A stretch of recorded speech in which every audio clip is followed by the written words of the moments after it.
নমস্কাৰ বন্ধু-বান্ধৱীসকল, স্বাগতম জনাইছোঁ মুনমিগৈ অন্য এটা ভিডিঅ'লৈ। আপোনালোকে আজি ভিডিঅ'টোত দেখিবলৈ পাব যি চন্দ্ৰগ্ৰহণ অসমত খুব কম প্ৰভাৱ পৰিছিল, তথাপিও সেই খন্তেক সময়ৰ কাৰণে যি আকাশৰ ৰংটো চেঞ্জ হৈ গৈছিল, মটীয়া ৰং হৈ গৈছিল, আন্ধাৰ হৈ গৈছিল, সেই খন্তেক সময় য'ত আমাৰ অসমত 11 মিনিট সময়ৰ কাৰণে হৈছিল। আৰু সেই সময়খিনিত মই আহি আছিলোঁ ঢকুৱাখানাৰ পৰা, আৰু আপোনালোকক এই ভিডিঅ'টো দেখাবলৈ চেষ্টা কৰিলোঁ। লগতে আপোনালোকে ভিডিঅ'টো চাব যে প্ৰকৃতিয়ে কি কৰিব নোৱাৰে, আৰু এই অৱস্থাটো চাই নিশ্চয় আমি গম পালোঁ যে সঁচাকৈ ব্লাড মুন যি মানে চন্দ্ৰগ্ৰহণটো নিশ্চয় অসমতো প্ৰভাৱ পৰিছিল।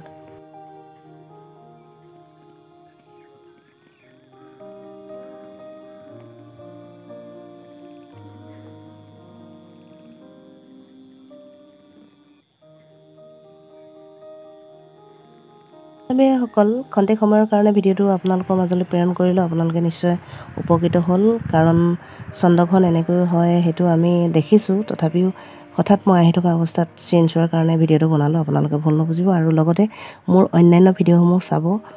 আৰু যিসকলে প্ৰথমবাৰৰ বাবে চাইছে তেওঁলোকে চেনেলটো ছাবস্ক্ৰাইব কৰি কাষতে থকা বেল আইকনটো প্ৰেছ কৰিব, আৰু কিবা ভুল ভ্ৰান্তি হয় যদি ক্ষমা কৰিব। লগতে আপোনালোকে আপোনালোকৰ বন্ধুবৰ্গৰ মাজত শ্বেয়াৰ কৰিবলৈ নাপাহৰিব। লগতে মই আপোনালোকক এইখিনিতে কওঁ যে মহামাৰী সময়খিনিত পৰাপক্ষত বিশেষ কাৰণ নহ'লে কোনেও যাতে আমি বাহিৰলৈ নোলাওঁ। বিশেষ কাৰণ থাকিলে নিশ্চয় যাবই লাগিব, কাৰণ চৰকাৰে কাৰফিউ দি থৈছে, আমি মানিও চলিব লাগিব। তাৰ মাজতে মই ভিডিঅ'টো কৰিলোঁ, কাৰণ মই বিশেষ কাৰণত ওলাই যাবলগীয়া হৈছিল। আৰু বন্ধুবৰ্গসকল, আপোনালোক সকলোলৈ সুস্বাস্থ্য কামনা কৰি মই মুনমিগৈ আপোনালোকৰ মাজৰ পৰা বিদায় মাৰিলোঁ। জয় অসম, ধন্যবাদ, জয় হিন্দ, জয় ভাৰত।